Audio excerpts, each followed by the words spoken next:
पहले खंड में हम लोगों ने विद्यापति के नाम और धाम को जाना और प्रसंगवश उनके कामों पर भी संक्षेप में कुछ जाने। अब हम लोग उनके काम यानी कि उनकी साहित्यिक रचनाओं के बारे में और हिंदी साहित्य को उनका क्या योगदान है इस पर विचार करेंगे। अब काम क्या किए तो ये जो है हिंदी साहित्य की जो है तमाम विधाओं में इन्होंने जो उस समय तक ही नहीं आधुनिक काल के आने तक जो भी विधाएं प्रचलन में थी उन सभी विधाओं में इन्होंने लेखन कार्य किया। ये बहुमुखी प्रतिभा के धनी ही नहीं थे पर इन्होंने ये बहुभाषी भी थे और इनका लेखन बहुआयामी हुआ। ये जिस समय की चूंकि साहित्यकार जो होता है स्थान जिस स्थान पर रहता है उससे भी जो है प्रभावित होता ही है और साथ ही साथ उस स्थान को भी अपनी रचनाओं से वह जो है प्रभावित करता है। तो दरभंगा विशेष करके मंडन मिश्र उवाय भारती को लेकर के तो जो है ख्यात रहा ही है, जहाँ की एकेश्वरवादी और अद्वैतवादी शंकराचार्य की हार हुई थी। तो स्वभावतः ये भी बहुदेववादी थे और चूंकि उस समय शैव शाक्त वैष्णव सबके बीच में जो है लड़ाई चल रही थी, मगर विद्यापति वे कवि हैं जिन्होंने शैव शाक्त और वैष्णव तीनों को जो है तीनों से संबंधित रचनाएं की, यानी कि बहुदेववादी हैं। ये काली की भी जो है काली का भी गीत गाते हैं और शिव तो इनके सेवक ही हैं। इन्होंने स्मृतियाँ भी लिखी, ये नीतिज्ञ भी हैं और लोक गायक भी हैं, यानी कि इनके गीतों से ही ये अपने गीतों से ही इतने लोकप्रिय हुए थे कि बताया कि ये तो खुद भाव विभोर हो ही जाते थे।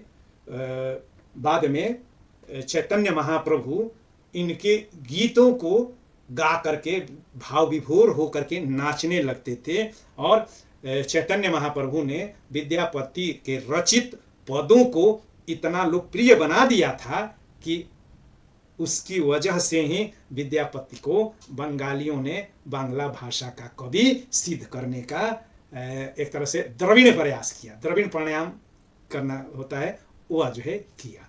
और इन्होंने मुख्य रूप से जो है 3 भाषाओं में और 3 प्रकार की जो है रचनाएं की।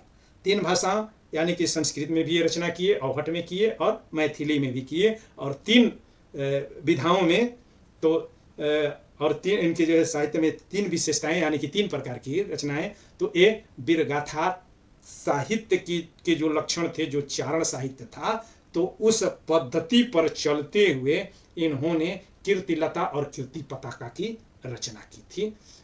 और इसके तो वो जो है आदिकाल या वीरगाथा कालीन प्रवृत्तियां भी इनमें मिलती है। और भक्ति काल वो भी हुआ कि जो है बहुदेववादी भी हैं, शिव शक्ति और वैष्णव से संबंधित भी रचनाएं की। तो ये भक्त कवि भी हैं और इन्हीं के भक्ति से संबंधित पदों की गीतात्मकता और गेयता से कबीर भी प्रभावित रहे, तुलसीदास और सूरदास भी प्रभावित हुए थे कि इनकी जो है गीति परंपरा प्राप्त की। और ये रीतिवादी कवि भी हैं, यानी कि रीति काल का जो श्रृंगारिक वर्णन है और ऐहिक वर्णन है, जो स्थूल वर्णन है और गेयता और जो है अलंकार प्रियता, और वो भी जो है विद्यापति ने रीतिकालीन कवियों को राधा और कृष्ण के और शिव सिंह और लक्ष्मा देवी के आपसी प्रेम भाव का और उनके का जो है उद्दीप्त रूप में जो वर्णन किया वही जो है रीतिकालीन कवियों का एक तरह से जो है आश्रय बना। उसी को जो है पकड़ करके उन्होंने श्रृंगारिक रचनाएं की। राम रसिक संप्रदाय की स्थापना हुई और राधा और कृष्ण के प्रेम का और उनकी रासलीलाओं का मन भावन वर्णन हुआ, रीतिकाल में भी और उसके पहले भक्ति काल में भी। यानी कि राम को और सीता को और राधा और कृष्ण को भी अवतारी के जगह पर इसी लोक का पुरुष और नारी, नायक और नायिका, अगर नायिका बनाने का श्रेय विद्यापति को जाता है। तो इनके संस्कृत के ग्रंथों की सूची यहाँ पर है, उसको जो है देख लेंगे और अब उसमें उन पर थोड़ा सा जो है संकेत में विचार करेंगे। और फिर एक बात और कि गद्य साहित्य के में जो है दो ही विधाएं जो है चलती है, गद्य और पद्य। तो जिस समय ये आए थे विद्यापति का जो काल है वह मुख्य रूप से पद्य काल है और प्रबंध और मुक्तकों का काल है। तो विद्यापति ने पद्यमय रचनाएं भी की और साथ ही साथ इन्होंने गद्य में भी रचनाएं की। और गद्य और पद्य दोनों को मिला करके जिसको चंपू काव्य कहते हैं या मिश्रित काव्य कहते हैं, तो एक साथ ये तीनों विधाओं को जो है साधते हैं। ये गद्यकार भी हैं, पद्यकार भी हैं और चंपू काव्यकार भी हैं।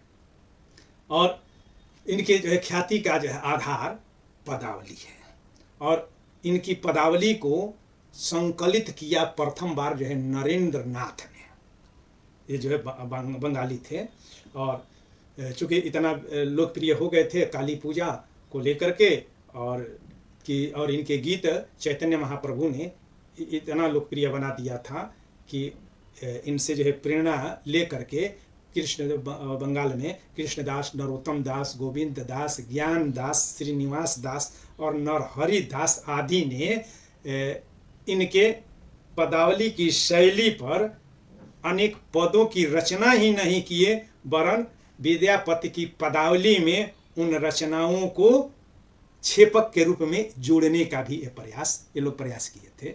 तो उसमें से मुख्य और जो है प्रमाणिक संग्रह विद्यापति पदावली के नाम से नरेंद्र नाथ ने संपादित किया था, जिसमें पदों की कुल संख्या 945 है। और उसी नरेंद्र नाथ द्वारा संपादित पदावली को आधार बना करके राम वृक्ष बेनीपुरी ने विद्यापति पदावली का संपादन किया, जो हम लोग के पाठ्यक्रम में है। तो और इस पदावली और उनके रचनाओं के बारे में थोड़ा हम लोग जान लें कि इनकी रचना है कीर्तिलता और कीर्तिपता का। कीर्तिलता जिसका जो है जिक्र हो चुका है कि आदि काल में ये रचनाएं आदिकालीन रचनाओं के बीच में भी इनको स्थान आचार्य शुक्ल जी ने दिया है। तो इसमें कीर्तिलता तो उपलब्ध है मगर कीर्तिपता का पूरी तरह उपलब्ध नहीं है, ये खंडित रूप में है। और नेपाल के जो राज दरबार के राज्य का जो राजकीय पुस्तकालय है उसमें इसका खंडित रूप मिलता है और उस खंडित रूप में यही दिखता है कि इसमें कीर्ति सिंह और शीर सिंह के ऐश्वर्यपूर्ण जीवन का जो वीरगाथा कालीन जो है चारण साहित्य की जो शैली थी उसी शैली पर कीर्तिपता का विद्यापति ने लिखी थी। और कीर्तिलता जो उपलब्ध है और उस कीर्तिलता में भी इन्होंने भृंगी संप्रदाय में यानी कीर्ति सिंह राजा कीर्ति सिंह की वीरता का वर्णन ऐतिहासिकता को अक्षुण्ण रखते हुए किया है।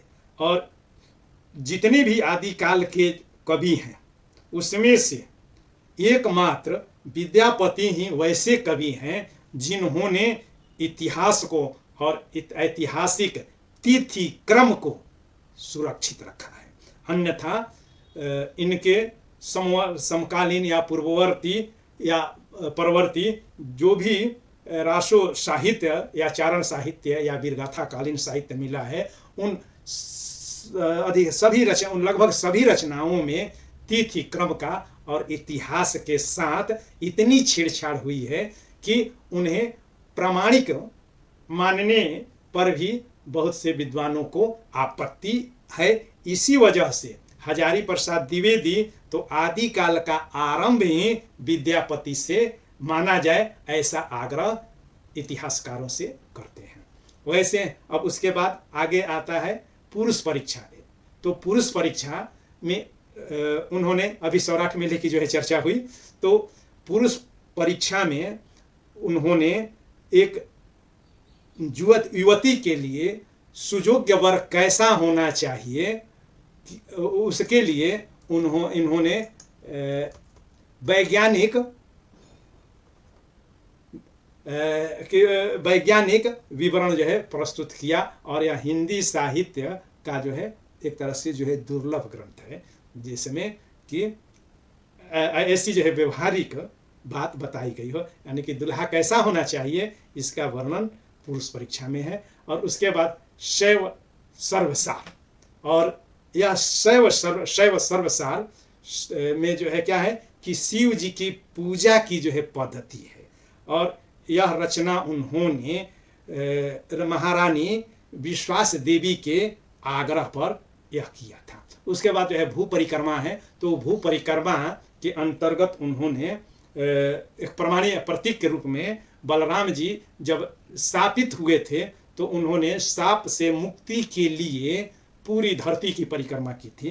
तो वह उसी को आधार बना करके विद्यापति ने हिंदुओं को हिंदू धर्म में तीर्थ यात्रा का क्या महत्व है इसको बताने का प्रयास किया। और वैसे ही गंगा वाक्यावली में उन्होंने हरिद्वार से लेकर, यानी कि गंगा के उद्गम से लेकर के गंगा के सागर में विलीन होने तक की जो है धारा का वर्णन किया है। और दान वाक्यावली में उन्होंने दान किसको देना चाहिए और दान प्राप्ति का हकदार कौन है, उसके अंतर्गत क्या योग्यता होनी चाहिए, इसका जो है वर्णन दान वाक्यावली में विद्यापति ने किया है। कहते हैं ना कि दान भी जो है सुपात्र को देना चाहिए, अन्यथा अगर कुपात्र को या अपात्र को मिल जाता है तो वह दान भी होता है, वह पाप का कारण बनता है। जैसे कि उदाहरण स्वरूप कि अगर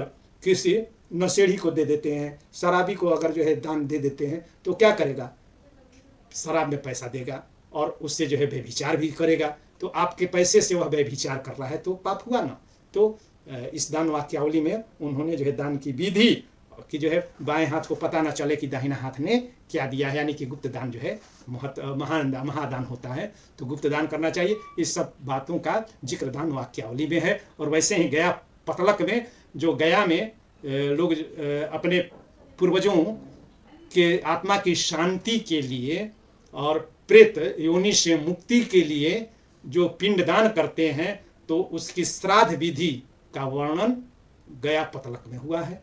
और दुर्गा भक्ति तरंगिणी में माता दुर्गा के बारे में और दुर्गा की जो है भक्ति का जो है वर्णन है। वैसे ही लिखनावली और इनकी जो है महत्वपूर्ण रचना है। और कहने की आवश्यकता नहीं कि कहते हैं ना, जहाँ पहुँचे रवि, जहाँ न पहुँचे रवि वहाँ पहुँचे कवि। तो आज से लगभग 650 वर्ष पहले ही विद्यापति जो है पहुंच गए थे और उन्होंने प्रयोजन मूलक हिंदी के लिए भी जो है कुछ सूत्र दे दिया। और उन्होंने राजकीय कामकाज में और राजकीय कामकाज के लिए पत्र लेखन कैसे होना चाहिए, आदेश निर्देश या शासनादेश की जो है का पत्र कैसा होना चाहिए, उसकी बारीकियों को समझा करके एक तरह से प्रयोजन मूलक हिंदी की उन्होंने नींव रखी, यानी कि वे प्रयोजन मूलकता के आविष्कर्ता हैं। वैसे ही विभाग सार में संपत्ति के बंटवारा का उन्होंने वर्णन किया है। और आज देख रहे हैं कि अधिकांश जो है दुर्घटनाएं, पारिवारिक घटनाएं, गांव में जो है दुर्घटनाएं घटती है, गांव क्या शहर में भी, जमीन को लेकर, संपत्ति को लेकर। तो विभाग सार में संपत्ति का बंटवारा है। वैसे इनकी ख्याति का आधार क्या है, विद्यापति की पदावली। और पदावली में देख लिए कितने पदों का जो है संग्रह है। और उसी पदावली को लेकर के विद्यापति के ऊपर अनेक सारे आरोप प्रत्यारोप भी लगते हैं कि ये क्या थे कि श्रृंगारिक कवि हैं, भक्त कवि हैं। तो कहने की आवश्यकता नहीं कि विद्यापति श्रृंगार का सूत्र देने वाले हैं। ये राज कवि हैं और भक्त भी हैं, यानी कि इनमें विरगाथात्मकता भी है, रीति परंपरा के अनुसार इनमें श्रृंगारिकता भी है, और ये तो भक्त हैं ही। और एक कैसे भक्त, बड़े भक्त हैं, इसका जो है प्रमाण मिथिला में प्रचलित किंवदंतियों से प्राप्त होता है कि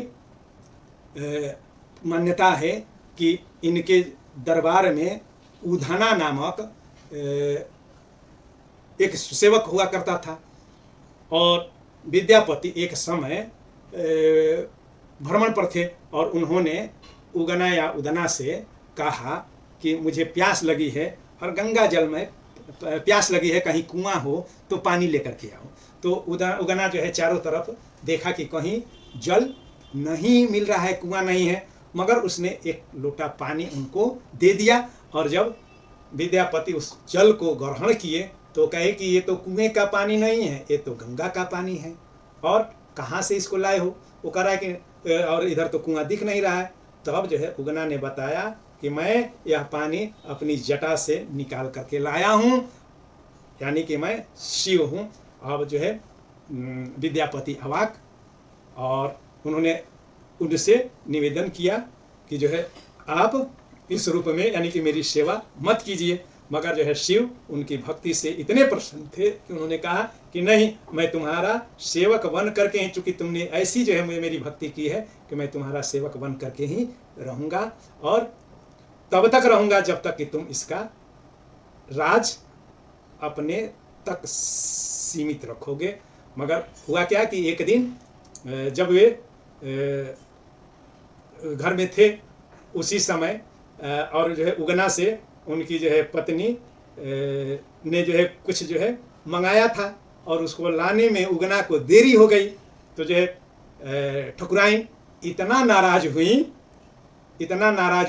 कि उन्होंने चूल्हे से जो है चौलट जो है निकाला और उन पर जो है मारने को जो है पड़ी, कि बीच में जो है विद्यापति कूद पड़े हा कहते हुए कि अरे मत मारो, ये तो जो है साक्षात जो है शिव जी हैं, जो कि उगना के रूप में हम लोगों की सेवा कर रहे हैं। अब इतना जो है जब वे कहे तो उगना पूर्व के जो है प्रतिश्रुतियां यानी कि पूर्व में किए गए वादे से मुकरने के कारण उनको छोड़ करके चले गए। वैसे ही वे गंगा के भी जो है भक्त थे, और हम लोग जो है बार बार जो है बचपन में भी जो है पढ़े हैं गंगा स्तुति में, परसल पाए माए तू पानी, एक अपराध क्षम मोर जानी। तो और गंगा के बारे में तो यह किंवदंती है कि जब वे अंतिम समय में यानी कि बूढ़े हो गए, अब जो है मृत्यु की तरफ जो है बढ़ रहे थे, तो उस समय उनको इच्छा हुई कि गंगा स्नान किया जाए।